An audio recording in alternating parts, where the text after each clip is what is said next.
hati-hati terhadap provokasi dari media OOCR yang menyatakan bahwa presiden kita, Pak Jokowi, adalah presiden terkorup. Saya bingung, apa dasarnya mereka menyatakan itu? Karena tidak dijelaskan. Jokowi tidak menjual Indosat, tidak terlibat BLBI, tidak terlibat Senturi, bahkan bisa mengembalikan aset Freeport dari 20% menjadi 51%. Terus apa yang dijadikan dasar untuk bisa menyatakan bahwa Jokowi adalah presiden terkorup? Saya curiga ini adalah agen asing yang berusaha memecah belah bangsa ini.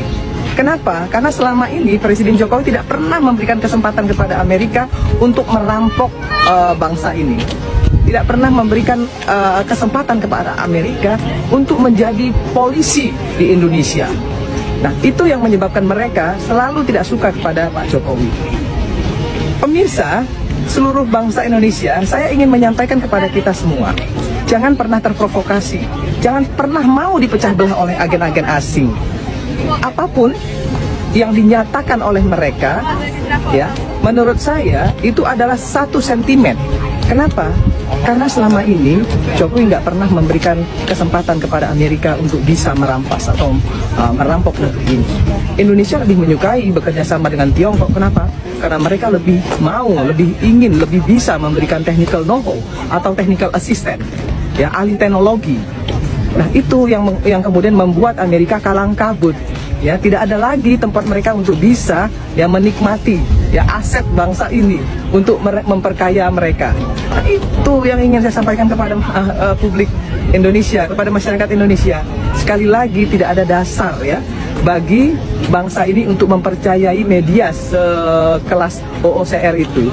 Maka kemudian jika ada yang terus-terusan ikut memprovokasi, maka saya ingin sampaikan kepada mereka, hati-hati. Jangan pernah mau dipecah belah oleh agen asing.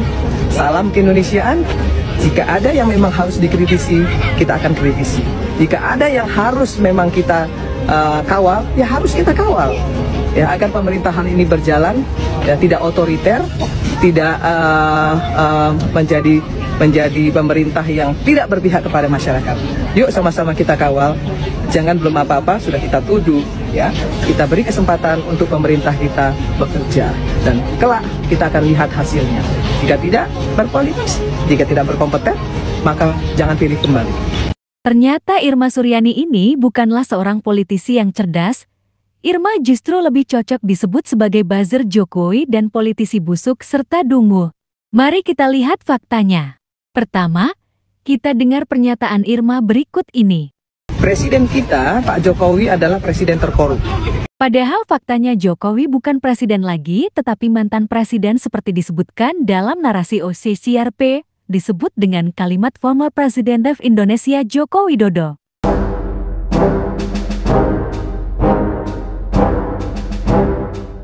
Kedunguan Irma yang kedua adalah pernyataan berikut ini. Jokowi tidak menjual Indosat, tidak terlibat BLBI, tidak terlibat Senturi. Betul, Jokowi tidak terlibat penjualan Indosat, tidak terlibat kasus bantuan likuiditas Bank Indonesia dan juga kasus Senturi karena masanya memang berbeda. Saat kasus-kasus tersebut terjadi, Jokowi masih sebagai tukang kayu dan wali kota di Solo. Kedunguan Irma selanjutnya adalah saat menyatakan kebanggaan terhadap Jokowi, bahwa Jokowi mampu menjadikan saham Indonesia di Freeport dari 20% menjadi 51%. Bahkan bisa mengembalikan aset Freeport dari 20% menjadi 51%. Jika persoalan saham Freeport yang digaungkan, harusnya Irma memberikan bukti bahwa Inalum Indonesia atas perintah Jokowi telah benar-benar melakukan pembayaran kepada Freeport Indonesia atas perjanjian pembelian saham kepemilikan Indonesia di Freeport menjadi 51%. Tidak hanya dengan membuat pernyataan tanpa bukti konkret, sebab faktanya ketika Jokowi berkunjung ke Washington, Amerika Serikat pada November tahun 2023 justru melakukan perpanjangan kontrak Freeport menjadi berakhir pada tahun 2061, Padahal posisi saat itu perjanjian kontrak karya Freeport dengan pemerintah Indonesia masih tersisa belasan tahun dan baru akan berakhir pada 2041. Itu artinya kepemilikan saham Freeport 51% oleh Indonesia hanya sebuah kebohongan dan hanya pencitraan belaka. Seperti gembar-gembor buzzer Jokowi yang selalu meneriakan tentang rancangan undang-undang perampasan aset yang sudah sejak zaman Presiden SBY dibahas namun tidak pernah diselesaikan menjadi undang-undang selama 10 tahun Jokowi menjabat.